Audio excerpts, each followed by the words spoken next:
Hai semua, selamat datang di channel Baca Saham. Pada video ini, kita akan membahas satu topik dengan judul apakah saham PBV 0,3 kali dengan harga seratusan rupiah ini bisa begar? Tapi seperti biasa, semua pembahasan ini bukan rekomendasi dan hanya informasi. Ingat, kerugian kamu tanggung sendiri ya. Nah, saat ini kita akan membahas saham BES yang mana videonya juga sudah pernah dibuat pada laporan keuangan Q1 tahun 2023. Dari pembahasan Q1 ke Q2 tahun 2023, harga perusahaan ini belum bergerak kemana-mana. Bisa teman-teman lihat di sini, saat Q1 harganya 157 dan saat pembahasan di Q2 ini harganya Rp159. Nah, kita lihat sekilas untuk kinerja perusahaan di Q1 tahun 2023, penjualan lahan berkurang dibandingkan Q1 tahun 2022. Bisa teman-teman lihat di sini, penjualan lahan di Q1 2022 adalah 266 dan di Q1 tahun 2023 hanya 51 saja. Nah, teman-teman bisa baca di sini bahwa perusahaan mentargetkan marketing land sale sebanyak 651 miliar rupiah dan sampai Q1 tahun 2023 baru realisasi sebanyak 51 miliar ke sektor logistik atau pergudangan dan otomotif. Nah, kesimpulannya target 651 miliar di tahun 2023 tapi baru tercapai 51 miliar sampai dengan Q1 tahun 2023. Apakah target ini bisa dicapai hingga akhir tahun? Sekarang kita akan lihat untuk sisi penjualannya, di mana kinerja penjualan perusahaan berkurang di Q2 tahun 2023. Teman-teman bisa lihat di sini, untuk laporan keuangan pada Q1-nya, penjualan perusahaan naik dari 73,8 menjadi 197 dan memiliki land sale sebanyak 51 miliar seperti yang kita lihat tadi. Bagaimana dengan kinerja di Q2-nya? Di Q2, penjualan perusahaan mengalami penurunan dari 345 miliar turun menjadi 312 miliar di Q2 tahun 2023. Nah, apabila di Q1 saja peningkatan pendapatannya land sales hanya 51 miliar, bagaimana di Q2 yang mengalami penurunan? Apakah land sales-nya ini bisa meningkat signifikan atau justru stagnan?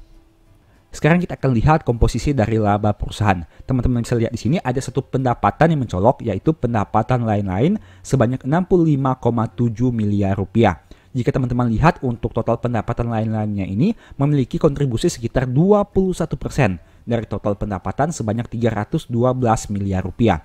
Itu artinya komposisi pendapatan lain-lainnya juga ini memiliki peran yang penting untuk kinerja perusahaan BES ini sendiri. Dan jika teman-teman lihat lebih jauh lagi, komponen dari pendapatan lain-lain adalah laba selisih kurs sebanyak 55 miliar rupiah, yang mana mengalami peningkatan signifikan dibandingkan tahun 2022.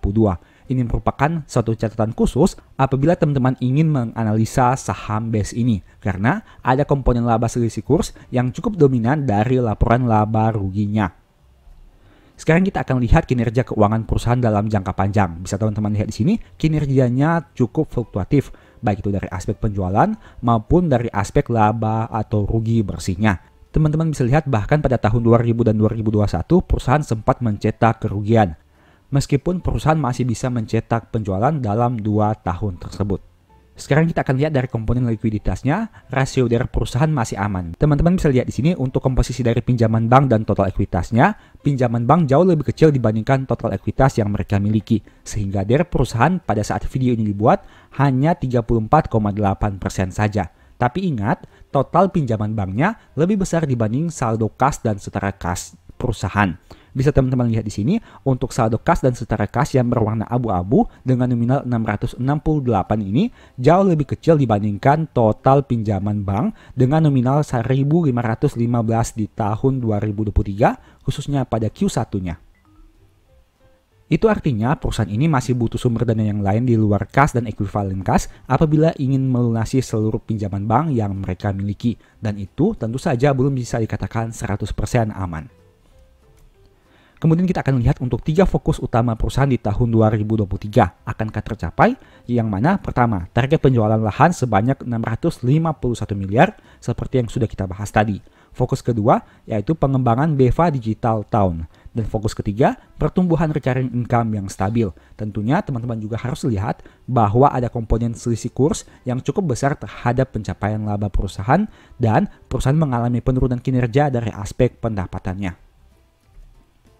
Nah, sekarang teman-teman bandingkan untuk komponen selisih kurs dengan laba perusahaan. Laba selisih kurs berjumlah 55 miliar dan laba perusahaan berjumlah 128 miliar. Itu artinya selisih kurs ini mempunyai porsi 42% jika dibandingkan dengan laba perusahaan.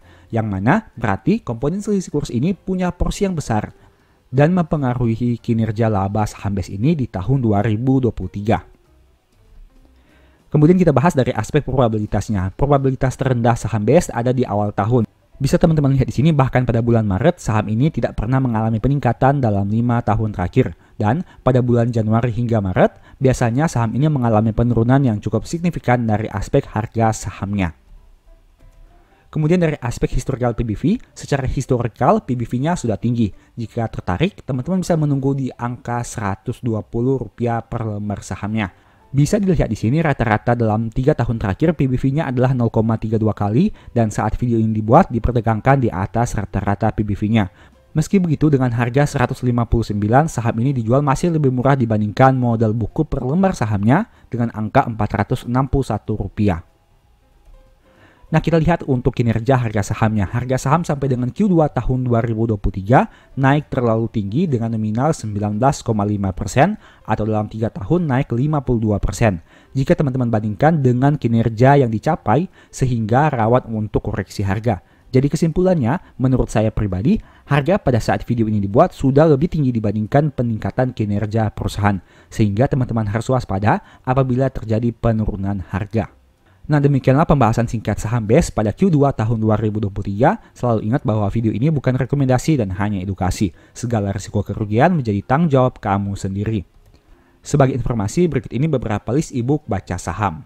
Yang pertama, strategi nabung saham yang fokus kepada metode nabung saham. Yang kedua, The Stock Market yang fokus kepada analisa fundamental dan money management. Dan yang ketiga, cara cepat analisa laporan keuangan. Apabila tertarik melakukan pembelian, silahkan chat saja pada nomor WA yang tercantum. Sekian video ini, semoga bermanfaat. Thank you.